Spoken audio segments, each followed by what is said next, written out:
नमस्कार बच्चों। तो आज हम लोग S C Verma chapter number 5 Newton's laws of motion का क्वेश्चन नंबर 16 का सॉल्यूशन देखने वाले हैं।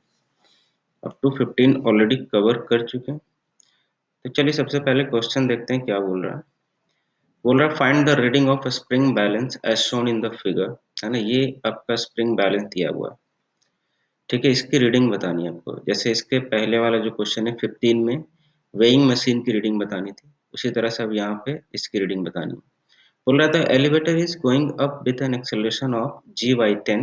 क्वेश्चन में गिवन है the pulley and the string are light and the pulley is smooth.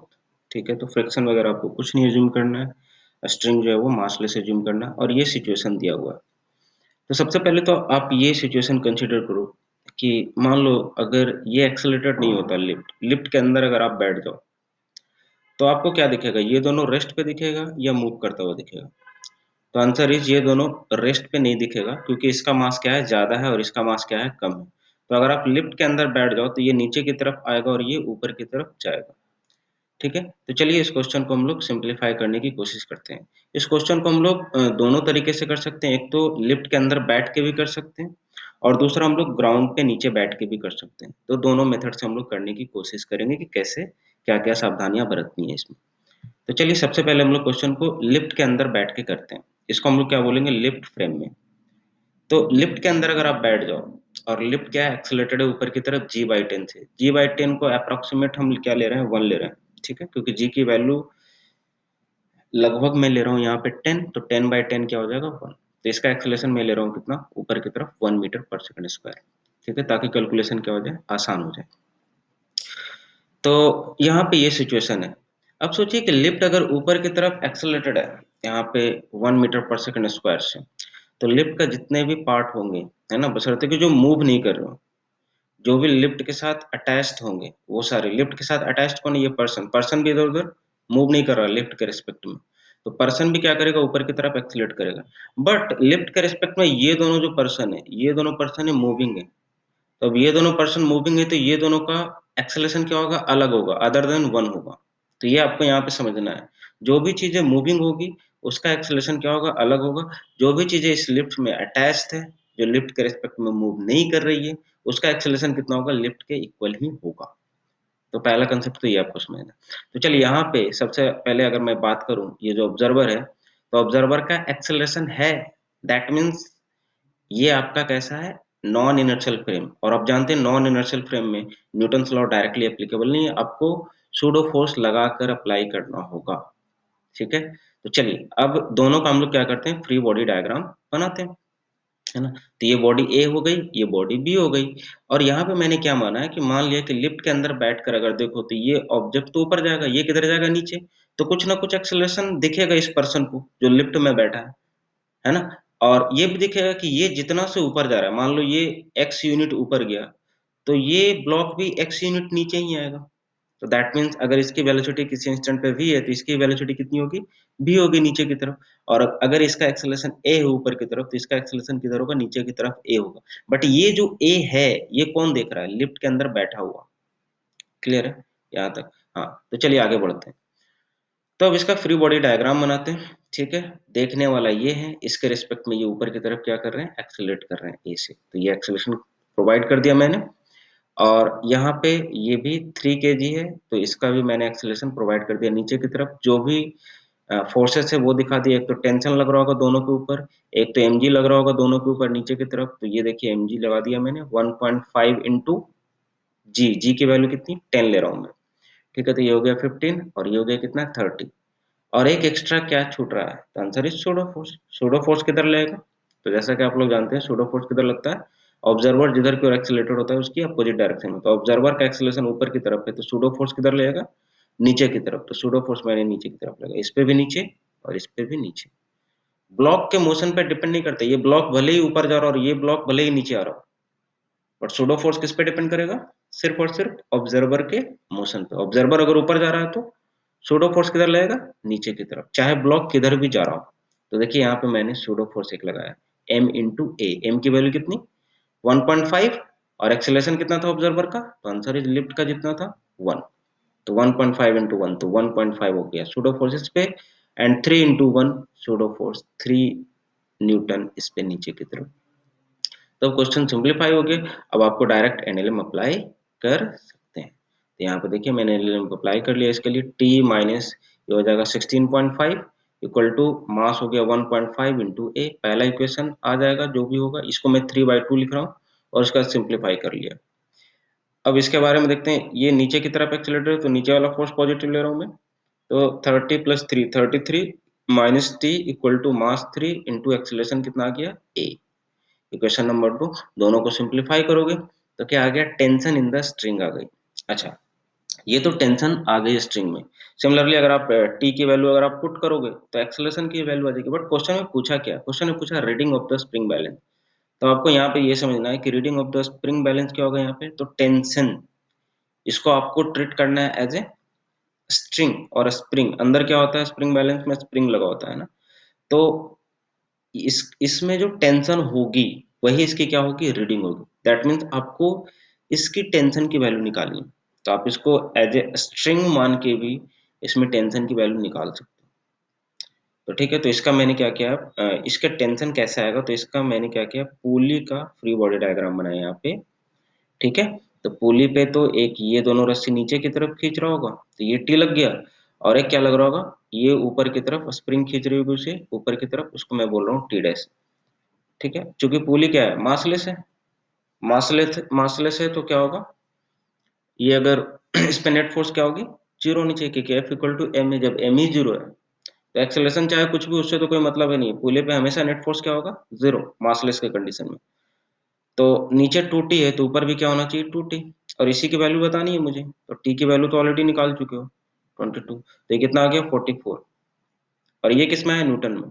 But आपको जैसा कि मैंने पिछला क्वेश्चन में बताया था, क्वेश्चन नंबर 15 में, कि अगर आपको रीडिंग केजी में बतानी है तो आपको जी से डिवाइड करना पड़ेगा। इसके पहले वाले क्वेश्चन में मैंने जी से डिवाइड किया था नॉर्मल रिएक्शन को, तो reading of the weighing machine आया था। उसी तरह से मैं टेंशन की वैल्यू को जी से डिवाइड करूंगा तो रीडिंग आ जाएगी स्प्रिंग बैलेंस की, तो ये आ जाएगा 44/जी, तो 4.4 kg। तो ये तो मैंने बोला है किसमें, लिफ्ट फ्रेम में।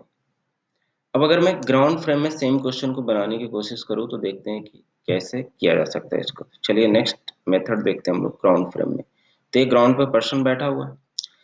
अच्छा, ग्राउंड फ्रेम में आपको देखना है कि क्या ये दोनों ब्लॉक का जो डिस्प्लेसमेंट होगा वो सेम होगा क्या। जैसे इसके पहले मैंने क्या किया था, लिफ्ट में बैठा दिया था। तो अगर ये ऑब्जेक्ट लिफ्ट के रिस्पेक्ट में ऊपर की तरफ जा रहा था एक्स से, तो ये भी किधर आ रहा था, नीचे की तरफ एक्स से, है ना। लिफ्ट वाला जो पर्सन है वो रिपोर्ट कर रहा था। बट यहाँ पे भी क्या सेम होगा या अलग होगा, तो आंसर इज अलग होगा। तो कैसे अलग होगा वो देखने की कोशिश करते हैं। जैसे अगर लिफ्ट में बैठा हुआ था तो वो क्या देख रहा था कि मान लो कि ये एक्स ऊपर की तरफ जा रहा है, तो ये एक्स किधर आ रहा है, नीचे की तरफ। तो इसको मैंने क्या मान लिया, -x। ठीक है, अब यहाँ पे देखिए लिफ्ट के बाहर अगर आप आकर देखोगे तो रियलिटी में लिफ्ट भी क्या कर रहा है, जा रहा है ऊपर की तरफ।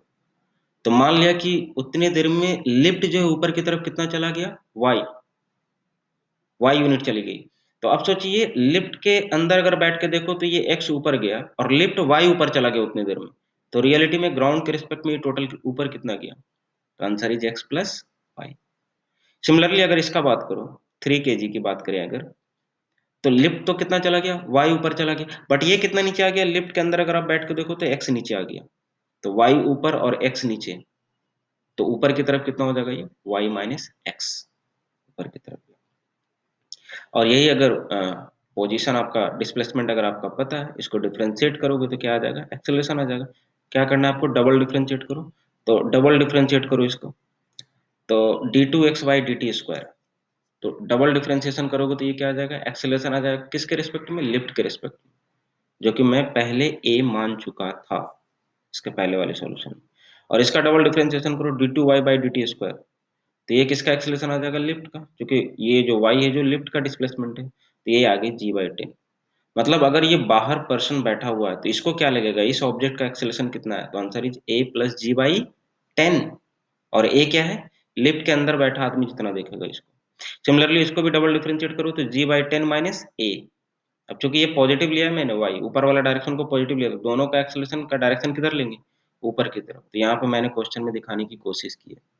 इसका भी एक्सेलरेशन ऊपर, इसका भी एक्सेलरेशन ऊपर, इसका ऊपर की तरफ कितना a plus G by ten, इसका ऊपर की तरफ कितना g by ten minus A. और अगर नीचे की तरफ अगर आप दिखाना चाहते हो तो आपको क्या लिखना पड़ेगा, a minus G by ten. I hope कि यहाँ तक आपको क्लियर होगा। तो अब ये फ्री बॉडी डायग्राम बना दिया।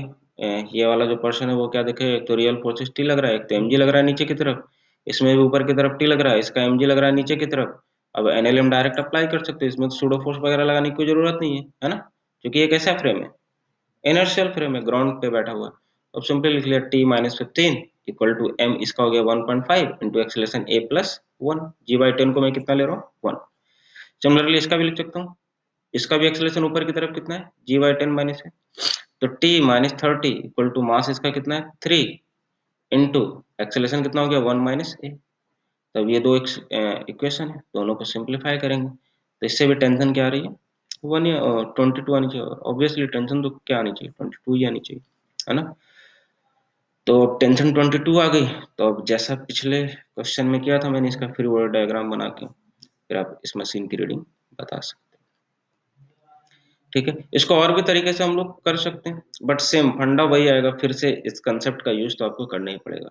और भी तरीका क्या है देखिए, तो मैं मान सकता हूँ क्या कि अब इतना तो पता चल गया कि दोनों का एक्सेलरेशन जो है ग्राउंड के रिस्पेक्ट में दोनों का एक्सेलरेशन सेम नहीं आएगा सर, है ना। लिफ्ट के रिस्पेक्ट में दोनों का मैग्नीट्यूड जो है सेम आएगा, ये जितना ऊपर जाएगा ये उतना नीचे आएगा लिफ्ट के रिस्पेक्ट में, बट ग्राउंड के रिस्पेक्ट में दोनों का एक्सेलरेशन क्या आएगा, अलग अलग आएगा, क्योंकि दोनों का रियलिटी में डिस्प्लेसमेंट जो है ऊपर की तरफ वो क्या है, अलग अलग है। ठीक है, तो अब हम क्या मान सकते हैं, ऐसे ही मान सकते हैं इसको, इसको दो वेरिएबल मान लिया, एक a1 और एक a2 से, कहीं भी मान लो, डायरेक्शन से कोई मतलब नहीं है ना। तो ऊपर की तरफ मान लिया दोनों का एक्सेलरेशन, की आदमी जो बैठा हुआ है ये इसे क्या देख रहा है कि ऊपर की तरफ एक्सेलरेट कर रहा है a1 और a2 से, जो कि लिफ्ट भी क्या जा रही है, ऊपर की तरफ जा रही है 1 मीटर पर सेकंड स्क्वायर से। ठीक है, तो चलिए अब डायरेक्ट फ्री बॉडी डायग्राम बना सकते हैं इसका, है ना। फ्री बॉडी डायग्राम बना लिया, टी ऊपर की तरफ, एम जी नीचे की तरफ, ए वन एक्सेलरेशन हो गया, इक्वेशन नंबर 1 लिख लिया, T minus 15 equal to M A. Similarly इसका भी फ्री बॉडी डायग्राम बना दिया, टी 30 एंड ए टू ऊपर की तरफ, T minus 30 equal to M A. अब यहाँ पे देखिए अननोन की बात करें अगर, तो एक तो टी हो गया, एक ए वन हो गया, एक ए टू हो गया, तीन अननोन है, और अभी तक आप दो ही इक्वेशन निकाल पाए, तो क्या सिंप्लीफाई कर पाओगे क्या, आंसर इज नो। तो दैट मीन्स कि यहाँ पे A1 और A2 के बीच कोई ना कोई तो रिलेशन होना चाहिए, और वो आपको कहीं ना कहीं से फाइंड करना होगा। तो फिर आपका सेम कंसेप्ट आ जाता है, डिस्प्लेसमेंट वाला मेथड यूज करना पड़ेगा, कि मान लो कि लिफ्ट अगर ऊपर गया y से, तो ये अगर ऊपर x गया और ये नीचे x आया, तो इसका टोटल डिस्प्लेसमेंट कितना हो गया, y प्लस एक्स, और इसका टोटल डिस्प्लेसमेंट कितना हो गया, लिफ्ट गया ऊपर और ये x नीचे, तो y माइनस एक्स। फिर से डबल डिफरेंशिएट किया, G Y ten plus A and G Y ten minus A, फिर से वही कंसेप्ट है ना, यहाँ पे वैल्यू रखो आप, फिर से सारा फंडा वही। तो आई होप कि आप समझ पाए होगे कि हम लोगों ने क्यों सूडो फोर्स के बारे में पढ़ा था, इसी दिन के लिए पढ़ा था, ताकि जो इक्वेशंस है वो कॉम्प्लिकेटेड ना हो जाता। सूडो फोर्स का यूज करके आपने देखा होगा कितनी आसानी से आंसर आ गया, बट यही इस क्वेश्चन को ग्राउंड फ्रेम में कर रहा हूं तो थोड़ा लेंदी हो रहा है। ठीक है, तो आज के लिए इतना ही। अब नेक्स्ट बार से जब भी हम क्वेश्चन सॉल्व करेंगे तो सूडो फोर्स लगाकर ही करने वाले हैं। ये तो पहला क्वेश्चन था, इसलिए मैंने इसे ग्राउंड फ्रेम में भी कर कर दिखा दिया। तो चलिए आज के लिए इतना ही, फिर मिलेंगे नेक्स्ट वीडियो में।